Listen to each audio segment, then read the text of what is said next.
Hello, this is Paul from Now Gamer. And this is Darren Jones from Retro Gamer, and I'm the editor who loves Strider more than his own kids. Yeah, so you obviously know the Strider series, you're the expert. How does this new one compare to the old one that you love? It's difficult because they are essentially very different games. It does capture a lot of the elements of the original in terms of you've got the bizarre looking enemies, but I've got to be honest, from what I've played so far, I prefer the original. Yeah, so has it got elements that are there that you recognise as a fan, and is that appreciated that that's in there? Oh yeah, definitely. I mean, from the moment he swoops in on his glider and you've got the remix music and you're like, yeah, Strider. And it does work really well. And I think one of the things that they have captured brilliantly is that in the original Strider, he was an absolute badass. And, you know, this is effectively a ninja who starts off in somewhere in Russia, and he just like takes out an entire army. He's fighting robot gorillas. He's basically going up into outer space. Even basically reverse gravity doesn't phase this guy. He just kills everything. And I think in terms of the sheer power of Strider, they have captured that really, really well. What about? Do you think it in any way sort of depends on having a love of the series? Because obviously for someone like you, it's cool to see that stuff. Do you think there's going to be something there for people who don't know Strider? Yeah, I mean, I think it kind of captures the essence of Strider. There's a lot of things which fans won't like. I mean, it looks really generic. One of the things about the original game is that it was a showcase of the CPS hardware at the time. It was one of the first 16-bit games that Capcom made, and it looked absolutely glorious.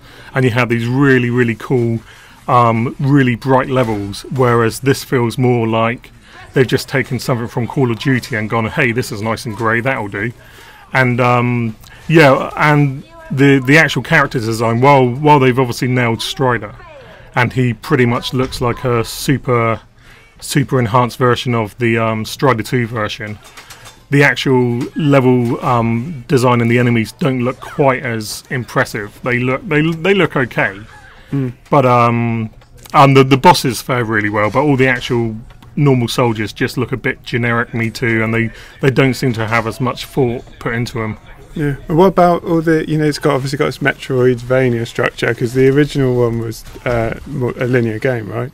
Yeah, the original one was just 5 awesome levels of arcade amazingness, and you like 1 minute you're in Russia, the next minute you're in Siberia, which coincidentally is the best second level of any video game ever. Then you head off to a huge airship in the sky, then you go to the Amazon, and then you're in space. I mean, you know, that's amazing. Yeah. And so yes, it wasn't tied together in a Metroidvania style, but it didn't need to, because the art design, there was just nothing like it around at the time.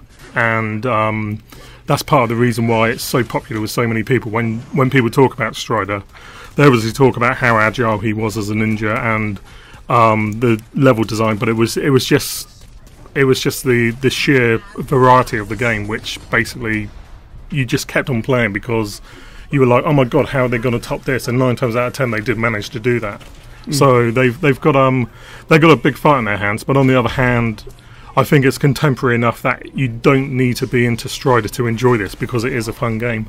So, summary, you think they've done a fairly decent job rebooting it? Yeah. I like I said, I still don't think it's as good as the original, but then, you know, my kids aren't as good as the original. But in terms of a reboot, yeah, I think it's something that I'm really looking forward to. I've played through the preview, and yeah, I'm really looking forward to the main game.